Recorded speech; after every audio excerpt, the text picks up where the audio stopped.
In this video, I'm going to show you how to mark up charts on TradingView. Now, the first thing you have to do is access your drawing tools over here on the left. If for some reason you cannot see them, you want to go to the top left and click on your profile icon and then enable this drawings panel over here, which is going to enable the drawings panel over here, okay?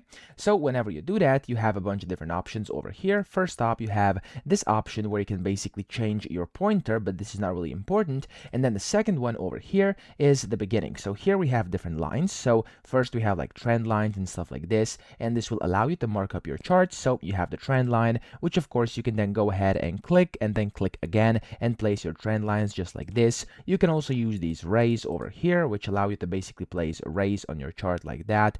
You can go and use the info lines like this over here. There we go. That's also very possible. And you can see, of course, the info next to it. You can add text next to all of these if you want to, of course. And then you have things like trend angles, horizontal lines, horizontal rays, vertical lines, cross lines, etc. There's a bunch of things you have, and of course you can move these around whenever you want on your chart, okay? So there's going to be a bunch of different ones, and of course you have the pitchforks as well in case you want to use the pitchforks too, okay? So there we go. Now that's just like an example over here, and of course you do have the second thing over here, which is like different Fibonacci's and then Gans as well. So you have like fib retracement, you have trend-based fib extensions, fib channels, etc. And you can of course use this here on your chart like this, for example. There we go. As you can see, this is now a fib channel. Then you can go ahead and use any of these, and you can of course kind of position them wherever you want and mark up your charts that way, okay? Now this next one over here is going to be called the chart patterns. So here you have different patterns, you have Elliott waves, you have cycles. Of course this is a bit more advanced than the basic drawing tools and Fibonacci's, however still very applicable. Of course if you want to do this, you have like cipher patterns like this. You could do that if you want to, and of course do some analysis using that. And then you have things like down here, different waves, different cycles, stuff like this. Then over here you have these forecasting tools, and of course the volume based and measures.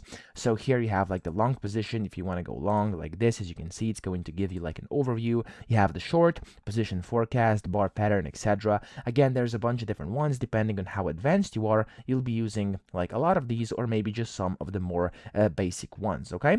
And then last but not least, you have this one over here, which is basically just the brushes, allowing you to kind of freely draw on your chart. And then here you also have this highlighter, which allows you to highlight over the chart like this.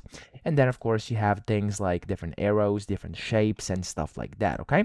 Now of course these can be used, and all of them can be edited. Whenever you click on them up top, you'll see there's going to be an editing bar where you can change things like colors, you can change opacity, you can change line width or thickness, and you have different settings for style and visibility over here as well. And of course you can do this with every single one of these. So for example like that, as you can see, I'm changing pretty much anything, and you can do that for any of the current ones.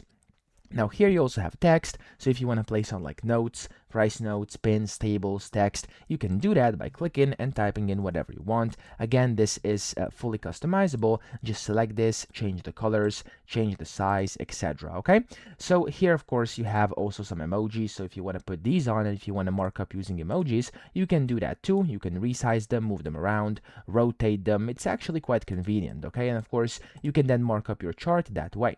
Now you also have things like measurements over here, but that's not really marking up because it's going to get removed whenever you click away. But yeah, that's basically how to mark up charts. I hope this video helped you out. If it did, please subscribe to the channel and help me out as well.